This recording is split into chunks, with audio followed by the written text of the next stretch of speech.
नमस्कार साथियों, मैं योगेश जोशी और हमने आरपीएससी असिस्टेंट प्रोफेसर एग्जाम 2023 के लिए एक टेस्ट सीरीज चालू की थी जिसमें कि हम आरपीएससी द्वारा 2021, 2022 तथा 2023 में आयोजित परीक्षा में जो भी प्रश्न पूछे गए थे उनको डिस्कस करते थे।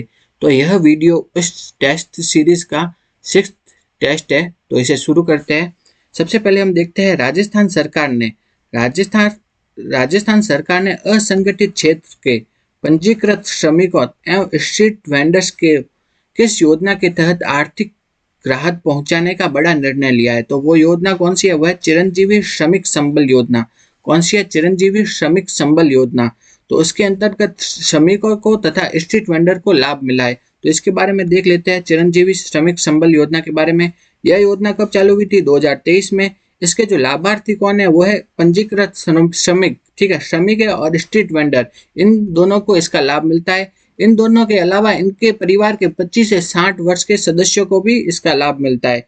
तो इसमें उनको लाभ क्या मिलता है वो देखते हैं। श्रमिक तथा स्ट्रीट वेंडर है, अगर वो अस्पताल में भर्ती हो जाए तो उनकी मजदूरी क्या हो जाती है? समाप्त हो जाती है। तो उस टाइम उनके परिवार के भरण पोषण के लिए क्या है?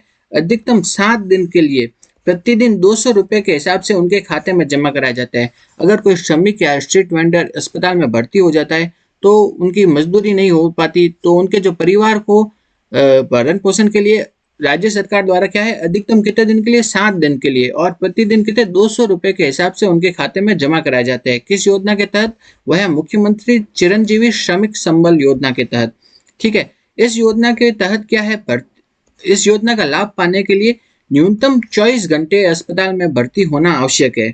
तो न्यूनतम कितने घंटे? 24 घंटे। नेक्स्ट प्रश्न हम देखते हैं। अगले प्रश्न में क्या बोला गया है? निम्नलिखित में से राजस्थान के जिलों का कौन सा समूह दक्षिण पश्चिम मानसून से औसत वर्षा की मात्रा के अनुसार आरोही क्रम में सही ढंग से व्यवस्थित है? आरोही क्रम मतलब बढ़ता हुआ क्रम, ठीक है, कम से ज्यादा की ओर, वो होता है आरोही क्रम, ठीक है। तो आरोही क्रम में कौन कौन से अपन को जिले कौन से पूछे गए? एक तो हनुमानगढ़, जयपुर, बूंदी, बांसवाड़ा, ये 4 जिले पूछे गए। तो इसके लिए हम एक चित्र से समझते हैं। तो ये वाला जो डायग्राम है ना, ये आपके आरबीएससी बोर्ड की बुक में दिया गया है, तो उसको हमने यहाँ सही से बनाया। तो यहाँ तक जो जिले हैं उनमें कितने? 20 सेंटीमीटर तक वर्षा होती है, ठीक है। फिर यहाँ से यहाँ तक वाले जिले हैं उनमें कितने? 20 से 30 सेंटीमीटर तक की वर्षा होती है। फिर नेक्स्ट यहाँ तक वाले जिले हैं उसमें क्या है? 40 सेंटीमीटर की। और फिर यहाँ तक वाले जिले हैं उसमें 50 सेंटीमीटर। फिर नेक्स्ट है 60, 70। फिर इस टाइप से ये डायग्राम से हम देख सकते हैं, ठीक है। तो अब अपन को जिले कौन कौन से देखने हैं वो उस हिसाब से हम देखते हैं। तो अपन को सबसे पहले कौन सा बोला गया है? हनुमानगढ़। तो हनुमानगढ़ कहाँ है? ये रहा। तो हनुमानगढ़ में कितनी वर्षा होती है? 30 से 40 सेंटीमीटर तक होती है वर्षा। तो सबसे पहले आ गया हनुमानगढ़, उसमें 30 से 40 होती है। नेक्स्ट कौन सा जिला था? वो था जयपुर। जयपुर में कितनी वर्षा होती है? ये जयपुर आ गया 50 से 70 सेंटीमीटर के बीच में आ गया, ठीक है। तो 50 से 70 सेंटीमीटर के बीच में जयपुर आ गया। तो सबसे पहले तो आ गया हनुमानगढ़ में, दूसरे में आ गया जयपुर। और कौन सा जिला था वो देखते हैं। और था बूंदी और बांसवाड़ा, ठीक है, बूंदी और बांसवाड़ा। नेक्स्ट कहाँ है? बूंदी। बूंदी में का कितनी वर्षा है? बूंदी में है 60 से 70, 70 से 80 है, ठीक है। तो बूंदी यहाँ आ गया। और नेक्स्ट कौन सा है? लास्ट है बांसवाड़ा। बांसवाड़ा में कितनी है वर्षा? 80 से 90 तक की है, ठीक है। तो सबसे पहले हनुमानगढ़ है, फिर जयपुर, फिर बूंदी, फिर बांसवाड़ा। तो ये हो गया आरोही क्रम। तो इसमें देखते हैं आरोही क्रम क्या हो गया। सबसे पहले हनुमानगढ़, जयपुर, बूंदी और बांसवाड़ा। तो ऑप्शन सेकंड सही होगा इसका। नेक्स्ट हम देखते हैं अगला। निम्नलिखित में से कौन सी नदियों का उद्गम एमपी से होता है? तो एमपी से उद्गम होने वाली नदियां कौन सी है? वह है काली सिंध और पार्वती। ये दोनों नदियां है ना, किससे उद्गम होता है? एमपी से। तो इसका आंसर हो गया फर्स्ट ए और सी सही है। तो इसके बारे में हम थोड़ा सा देखते हैं और कि जो काली सिंध और पार्वती नदियां ये दोनों एमपी से उद्गम होता है। बेड़च नदी का उद्गम होता है गोगुंदा की पहाड़ियों से। कहां से? गोगुंदा की पहाड़ियों से उद्गम होता है बेड़च का। नेक्स्ट देखते हैं बाणगंगा। बाणगंगा नदी का उद्गम होता है अरनासर तथा बैराट की पहाड़ी, जो कि कहाँ स्थित है? जयपुर में स्थित है। वहां से उद्गम होता है बाणगंगा का। तो एमपी से उद्गम होने वाली नदियां कौन सी है? काली सिंध और पार्वती। नेक्स्ट प्रश्न देखते हैं। निम्नलिखित में से राजस्थान में किस प्रकार के वन सर्वाधिक वर्षा वाले क्षेत्रों में पाए जाते हैं? तो सर्वाधिक वर्षा वाले क्षेत्रों में इसमें से कौन से पाए जाते हैं? तो इसके लिए अपन डायग्राम से समझते हैं इसको। डायग्राम देख लेते हैं एक बार। तो ये डायग्राम है, ठीक है। तो इसमें जो ये वाला भाग है, ये वाला भाग कौन सा है? ये वाला भाग है, यहाँ पे पाए जाते हैं शुष्क सागवान वन। कौन से शुष्क सागवान वन? ठीक है, कोटा, बारा, झालावाड़ तथा डूंगरपुर, बांसवाड़ा और उदयपुर का कुछ भाग। यहाँ पे कौन से वन पाए जाते हैं? शुष्क सागवान वन। तो सबसे अधिक वर्षा वाले क्षेत्रों में कौन से वन पाए जाते हैं? वो पाए जाते हैं शुष्क सागवान वन। कहाँ? कौन से? शुष्क सागवान वन। शुष्क सागवान वन पाए जाते हैं डूंगरपुर, बांसवाड़ा में मेनली। उसके अलावा कोटा, झालावाड़, बारा इत्यादि इलाकों में भी पाए जाते हैं। अगला प्रश्न हम देखते हैं। आर्थिक सर्वेक्षण 2022-23 के अनुसार वर्ष 2021-22 में देश में मूंगफली उत्पादन में राजस्थान का कौन सा स्थान था? तो मूंगफली के उत्पादन में राजस्थान का कौन सा स्थान था? वो था दूसरा स्थान। तो इसके बारे में हम थोड़ा देखते हैं। मूंगफली के उत्पादन में राजस्थान का कौन सा स्थान था? दूसरा। तो ऐसी कौन कौन सी फसलें हैं जिनके उत्पादन में राजस्थान का देश में पहला स्थान है? तो वो है बाजरा, सरसों, पोषक अनाज, कुल तिलहन और ग्वार। ठीक है, ये 5 फसलें हैं। इनके उत्पादन में राजस्थान का देश में कौन सा स्थान है? पहला स्थान है। कौन सी? बाजरा, सरसों, पोषक अनाज, कुल तिलहन और ग्वार। बाजरा का पूरे देश का उत्पादन का बाजरा राजस्थान में कितना उत्पादन होता है? वह 41%। पूरे देश में जितना भी बाजरे का उत्पादन होता है उसका 41% उत्पादन राजस्थान में होता है। पूरे देश में सरसों का जितना भी उत्पादन होता है उसका 44% उत्पादन राजस्थान में होता है। पूरे देश के उत्पादन का 16% पोषक अनाज का उत्पादन राजस्थान में। पूरे देश के उत्पादन का 22% उत्पादन कहाँ? राजस्थान में। कुल तिलहन का और ग्वार का कितना? 84% उत्पादन राजस्थान में होता है। तो ये तो कौन सी होगी? बाजरा, सरसों, पोषक अनाज, कुल तिलहन और ग्वार। ठीक, ये 5 फसलें। इनके उत्पादन में तो राजस्थान का देश में पहला स्थान है। कौन सा है? पहला। अब दूसरा स्थान किन फसलों के उत्पादन में है? वो है कुल दलहन और मूंगफली। कुल दलहन और मूंगफली, इनके उत्पादन में राजस्थान का देश में कौन सा स्थान है? दूसरा स्थान है। अब आगे देखते हैं चना, ज्वार और सोयाबीन। कौन कौन सी आ गई? चना, ज्वार और सोयाबीन। इनके उत्पादन में राजस्थान का देश में तीसरा स्थान है। ये आपके इकोनॉमिक सर्वे में दिया गया है, तो ये याद करना है, इनसे क्वेश्चन पूछा जाता है। नेक्स्ट हम देखते हैं अगला प्रश्न।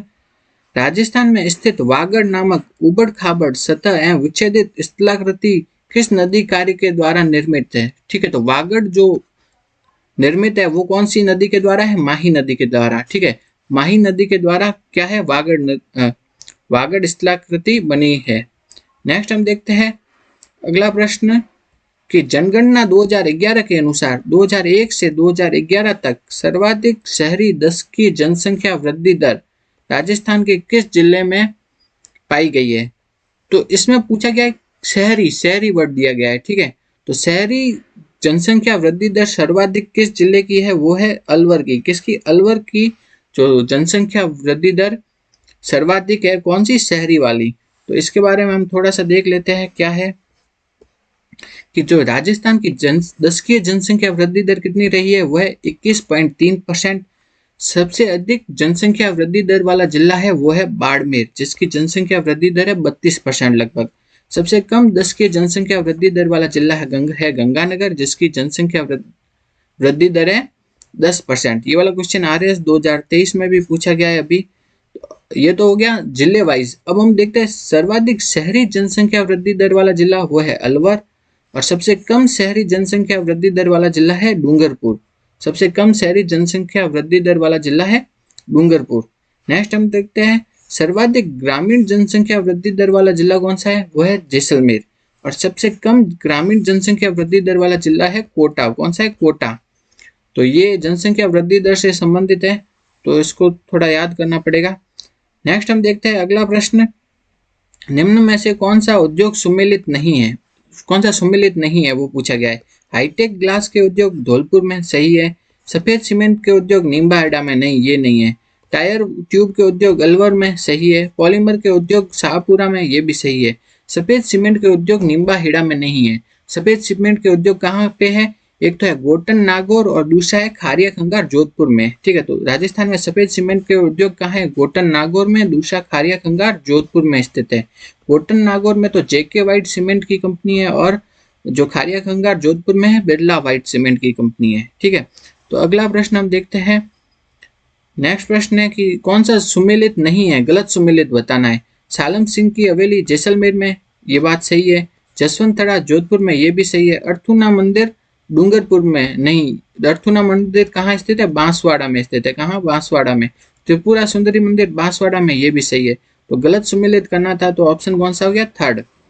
नेक्स्ट हम देखते हैं, उन जिलों का समूह का चयन कीजिए जहां 2011 की जनगणना के अनुसार कुल जनसंख्या में अनुसूचित जनजाति की जनसंख्या का प्रतिशत 60% से अधिक था। तो मतलब ऐसे कौन से जिले हैं जहां पर उनकी जो कुल जनसंख्या है उसका लगभग 60% लोग अनुसूचित जनजाति के हैं। तो वो जिले हैं बांसवाड़ा, डूंगरपुर तथा प्रतापगढ़।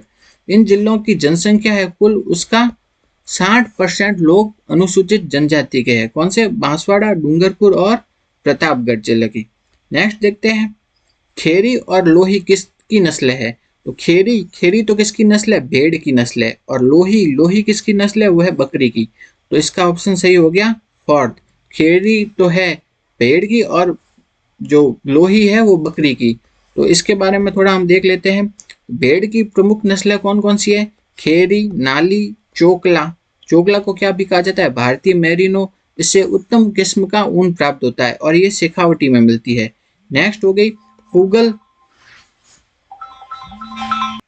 तो भेड़ की कौन कौन सी नस्ल है वो देखते हैं हम।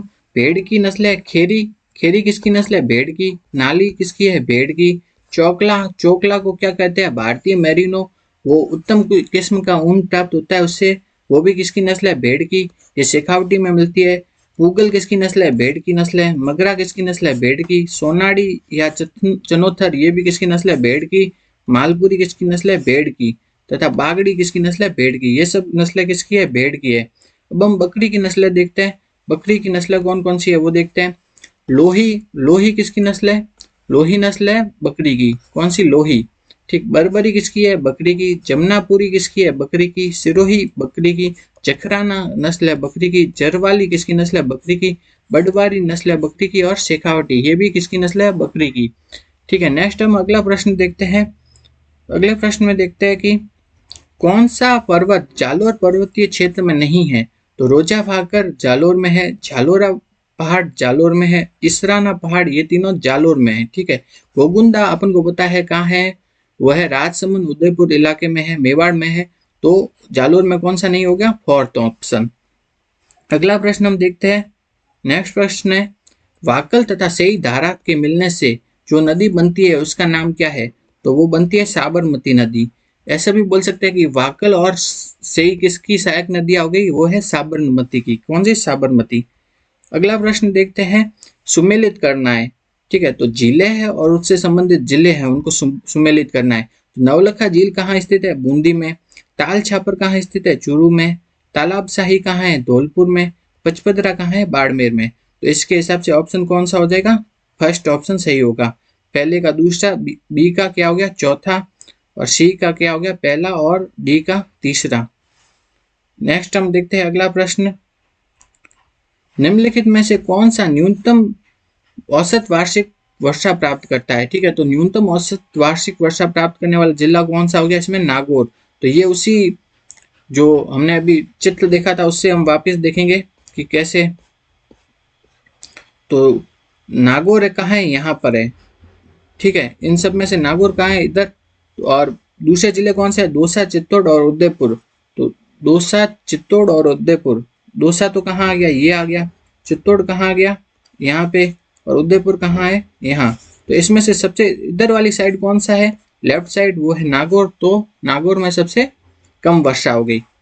ठीक है। नेक्स्ट हम देखते हैं अगला प्रश्न, उदयपुर तथा कोटा जिलों में कौन सी मृदा पाई जाती है? वो है पर्वतीय मृदा। कौन सी? पर्वतीय मृदा पाई जाती है उदयपुर तथा कोटा जिलों में। तो इसके बारे में हम थोड़ा देखते हैं कि जो कृषि विभाग है, कृषि विभाग ने मृदा का वर्गीकरण दिया है। ठीक है। तो उसके अनुसार कौन कौन सी मृदा है? रेवरिता मृदा या रेवरीना मृदा कहाँ पाई जाती है? गंगानगर में। जिप्सी फेरस मृदा बीकानेर में। नेक्स्ट है पर्वतीय मृदा, जो कि कहाँ है? कोटा और उदयपुर में। ये वाला क्वेश्चन पूछा गया था हमसे। पर्वतीय मृदा कहाँ पाई जाती है? कोटा और उदयपुर में।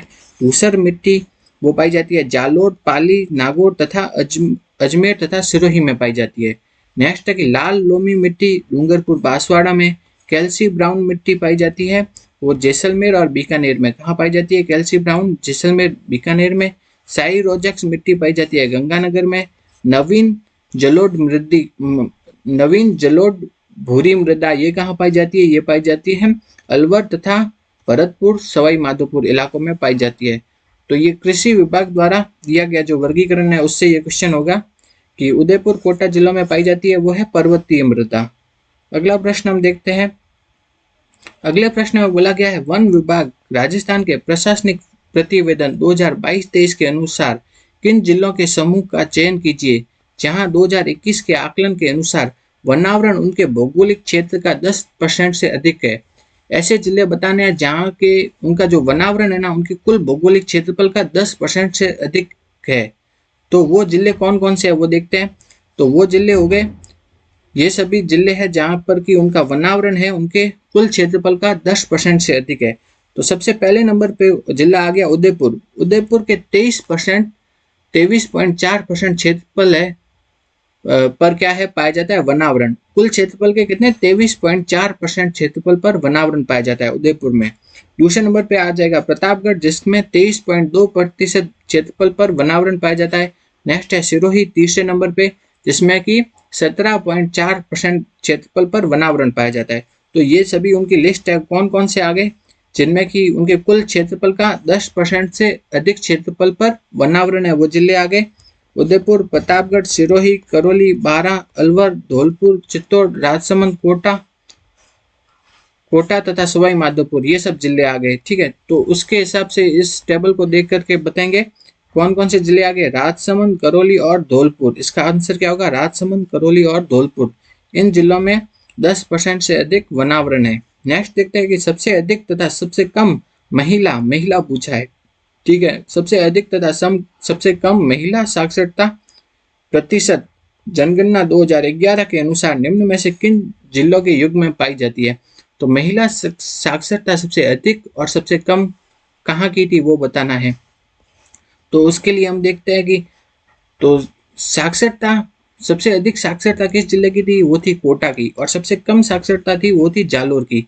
ये तो ओवरऑल साक्षरता है। ठीक है, तो सबसे अधिक साक्षरता कोटा की, सबसे कम साक्षरता जालोर की। अब देखते हैं पुरुष साक्षरता। पुरुष साक्षरता सबसे अधिक किसकी थी? झुंझुनू की। और पुरुष साक्षरता सबसे कम थी प्रतापगढ़ की। जबकि महिला साक्षरता जो ओवरऑल साक्षरता है उसके सेम ही है। महिला साक्षरता सबसे ज्यादा कोटा की और सबसे कम जालोर की है। तो अपन से यही पूछा है कि महिला साक्षरता सबसे ज्यादा और सबसे कम कहाँ की थी? तो सबसे ज्यादा थी कोटा की और सबसे कम थी जालोर की महिला साक्षरता। नेक्स्ट हम देखते हैं सन 2002-3 में राजस्थान राज्य के कुल कितने जिलों को अकाल प्रभावित जिले घोषित किया गया था? तो अकाल प्रभावित जिले घोषित किया गया था वो कितने 32 जिलों को किया गया था सन 2002 और 2003 में। आपके अकाल मरुस्थलीकरण ये वाला टॉपिक असिस्टेंट प्रोफेसर के सिलेबस में है, तो ये वाला क्वेश्चन पूछ सकते हैं, इंपॉर्टेंट है, बहुत इंपॉर्टेंट है। ठीक है, तो इसके बारे में देखते हैं कि ये क्या है। तो आपके जो इकोनॉमिक सर्वे है, इकोनॉमिक सर्वे में एक टेबल दी हुई है। इकोनॉमिक सर्वे में एक टेबल दी हुई थी कि जो अकाल है, राजस्थान में अकाल पड़ा है ना, अकाल पड़े हैं तो उससे प्रभावित जिलों की और उससे प्रभावित गांवों की संख्या तो वो दी गई है। तो अभी तक जो अकाल पड़े ना उनमें सबसे अधिक जो प्रभावित जिले हुए थे वो कौन से अकाल के टाइम हुए थे? 2002 और 2003 वाले टाइम। और सबसे अधिक प्रभावित जो गांव हुए थे वो भी 2002 और 2003 में हुए थे। तो सबसे तो प्रभावित जिले कब कितने हुए थे? 2002-2003 में वो हुए थे 32 जिले प्रभावित हुए थे और 40,990 गांव प्रभावित हुए थे। बाकी ये 2004-5 का भी दिया हुआ, ये सभी दिए हुए प्रभावित जिलों की संख्या है और ये है प्रभावित गांवों की संख्या। तो ये पूछ सकते हैं टेबल में आपसे। ठीक है, जैसे 2010-2011 में कितने? केवल 2 ही जिले प्रभावित हुए थे इस टाइप से। तो सबसे अधिक वाले तो ये याद रखना है कब? 2002 और 2003 में जो अकाल था उसमें सबसे अधिक प्रभावित जिले थे कितने? 32 जिले प्रभावित थे और सबसे अधिक गांव प्रभावित थे कितने? 40,990 गांव प्रभावित थे। अगला प्रश्न हम देखते हैं। वन विभाग राजस्थान के प्रशासनिक प्रतिवेदन 2022 के अनुसार निम्नलिखित में से किन जिलों के समूह में 2019 से 2021 के बीच अधिकतम दर प्रतिशत में वनों का विनाश हुआ? तो वनों का विनाश अधिकतम कब हुआ, वो कौन से जिलों में हुआ? वो है जालोर तथा करौली में। कहाँ? जालोर तथा करौली में। नेक्स्ट है राजस्थान स्टेट एनवायरमेंट पॉलिसी सर्वप्रथम कब लागू की गई? तो सर्वप्रथम लागू की गई 2010 में। राजस्थान वन नीति सबसे पहले कब लागू की गई? वो लागू की गई 2010 में। वर्तमान में लेकिन राजस्थान में कौन सी वन नीति है? तो वह 2023 की वन नीति लागू हुई है। अब वर्तमान में राजस्थान में वन नीति 2023 लागू हुई है, लेकिन सबसे पहले वन नीति लागू की गई थी, वो की गई थी 2010 में। अगला प्रश्न हम देखते हैं, राजस्थान वन विभाग द्वारा हाल ही में घोषित 3 नए वन्य जीव संरक्षण रिजर्व कौन से है? तो अभी 3 जो नए घोषित किए हैं वो है सोरसन 12, खीचन जोधपुर तथा हमीरगढ़ भीलवाड़ा। इन तीनों को अभी नए वन्य जीव संरक्षण क्षेत्र घोषित किया है। तो अभी हम देखते हैं कि राजस्थान में वन्य जीव संरक्षण क्षेत्र है कौन कौन से, वो देख लेते हैं। तो सुंदा माता वन्य जीव संरक्षण क्षेत्र वो है जालोर में, बीड़ संरक्षित क्षेत्र झुंझुनू में, उमेदगंज संरक्षित क्षेत्र है कोटा में, रोटू और गोगेलाव संरक्षित क्षेत्र है नागौर में, मनसा माता संरक्षित क्षेत्र है झुंझुनू में, जोड़बीड़ गढ़वाल संरक्षित क्षेत्र कहाँ है? बीकानेर में, गुडा विश्नोइया संरक्षित क्षेत्र है जोधपुर में, रणखार संरक्षित क्षेत्र है जालोर में, बंसियाल खेतड़ी संरक्षित क्षेत्र है झुंझुनू में, शाहबाद तथा शाहबाद तलेटी संरक्षित क्षेत्र है बारा में, पुलिया खुर्द संरक्षित क्षेत्र है भीलवाड़ा में। नेक्स्ट देखते हैं बागदर्रा संरक्षित क्षेत्र कहाँ है? उदयपुर में, चालाना तथा आमागढ़ संरक्षित क्षेत्र है जयपुर में, वाड़ाखेड़ा संरक्षित क्षेत्र कहाँ स्थित है? सिरोही में, साकम्बरी संरक्षित क्षेत्र है सीकर तथा झुंझुनू में। नेक्स्ट हम देखते हैं जवाई बांध। जवाई बांध कहाँ स्थित है? वो है पाली में, सोरसन संरक्षित क्षेत्र है बारा में, हमीरगढ़ संरक्षित क्षेत्र है भीलवाड़ा में, रामगढ़ संरक्षित क्षेत्र है बारा में, बाज आमली संरक्षित क्षेत्र है बारा में, खीचन संरक्षित क्षेत्र है जोधपुर में। ये राजस्थान के प्रमुख संरक्षित क्षेत्र है, इनको याद करना है। अगला प्रश्न देखते हैं 13-14 मार्च 2023 को किस स्थान पर राजस्थान मिलेट्स कॉन्क्लेव का आयोजन किया गया? वो है जयपुर। कहाँ पे किया गया? जयपुर में किया गया था। अगला प्रश्न देखते हैं जवाई नदी, जवाई राजस्थान में बहने वाली निम्नलिखित में से किस नदी की सहायक नदी है? तो जवाई किसकी सहायक नदी है? जवाई सहायक नदी है लूनी की। किसकी? लूनी की। तो लूनी की कौन कौन सी सहायक नदियां है वो देखते हैं हम। तो लूनी की सहायक नदियां, तो लूनी की सहायक नदियां याद करने के लिए एक ट्रिक है, एल एस बजाज। क्या है? L S Bajaj. एल से मतलब हो गया लीलड़ी, एस से मतलब हो गया सुकड़ी, ब से मतलब हो गया बांडी, जा से मतलब हो गया जोजड़ी और ज से मतलब हो गया जवाई। लीलड़ी, सुकड़ी, बांडी, जोजड़ी और जवाई ये सब क्या है? लूनी की सहायक नदियां है। अगला हम प्रश्न देखते हैं। नेक्स्ट प्रश्न है किस प्रकार के वन केवल माउंट आबू क्षेत्र में पाए जाते हैं? तो माउंट आबू क्षेत्र में कौन से वन पाए जाते हैं? वह उपोष्ण कटिबंधीय पर्वतीय वन। इंपॉर्टेंट है, याद करना है। माउंट आबू में कौन से पाए जाते हैं? उपोष्ण कटिबंधीय पर्वतीय वन। तो ये डायग्राम से थोड़ा देखते हैं। तो ये जो सिरोही वाला इलाका है माउंट आबू वाला, यहाँ पे कौन से वन पाए जाते हैं? उपोष्ण कटिबंधीय पर्वतीय वन पाए जाते हैं। तो उपोष्ण कटिबंधीय पर्वतीय वन है ना, वो कुल राजस्थान में कुल जितने भी वन है उनके केवल 0.5% भाग पर ही पाए जाते हैं। पूरे राजस्थान में केवल पाए जाते हैं माउंट आबू में पाए जाते हैं उपोष्ण कटिबंधीय पर्वतीय वन। तो यही है कि माउंट आबू में पाए जाते हैं उपोष्ण कटिबंधीय पर्वतीय वन। नेक्स्ट हम देखते हैं काली मिट्टी राजस्थान में किस स्थान पर पाई जाती है? तो काली मिट्टी कहाँ है? कोटा, बूंदी, बारा और झालावाड़, इन इलाकों में पाई जाती है काली मिट्टी। काली मिट्टी कहाँ पाई जाती है? कोटा, बूंदी, बारा और झालावाड़। इसके लिए अपन एक डायग्राम देख लेते हैं। तो ये जो इलाके ये यहाँ पे क्या पाई जाती है? काली मिट्टी पाई जाती है कोटा, बूंदी, बारा और झालावाड़ इलाकों में। तो यही पूछा है अपन से, काली मिट्टी कहाँ पाई जाती है? कोटा, बूंदी, बारा, झालावाड़। तो ऑप्शन में क्या है? बारा। तो आंसर होगा थर्ड। नेक्स्ट हम देखते हैं निम्नलिखित में से कौन सी एप्लीकेशन राजस्थान राज्य प्रदूषण नियंत्रण बोर्ड द्वारा एक पहल है जो वास्तविक समय के आधार पर जयपुर, जोधपुर तथा उदयपुर शहरों की वायु गुणवत्ता सूचकांक के बारे में जानकारी प्रदान करता है? तो ये जानकारी किसकी प्रदान करता है? जयपुर, जोधपुर और उदयपुर, इन 3 शहरों की जानकारी प्रदान करता है। तो वो एप्लीकेशन कौन सी है? वो है राजवायु। कौन सी? राजवायु एप्लीकेशन। तो वायु गुणवत्ता के बारे में जानकारी प्रदान करता है कौन से जिले की? जयपुर, जोधपुर और उदयपुर, इन 3 जिलों की जानकारी प्रदान करता है। ठीक है। अब अगर आपको हमारा ये वीडियो अच्छा लगा तो वीडियो को लाइक करो, ज़्यादा से ज़्यादा शेयर करो और हमारे यूट्यूब चैनल को सब्सक्राइब करो। Thank you.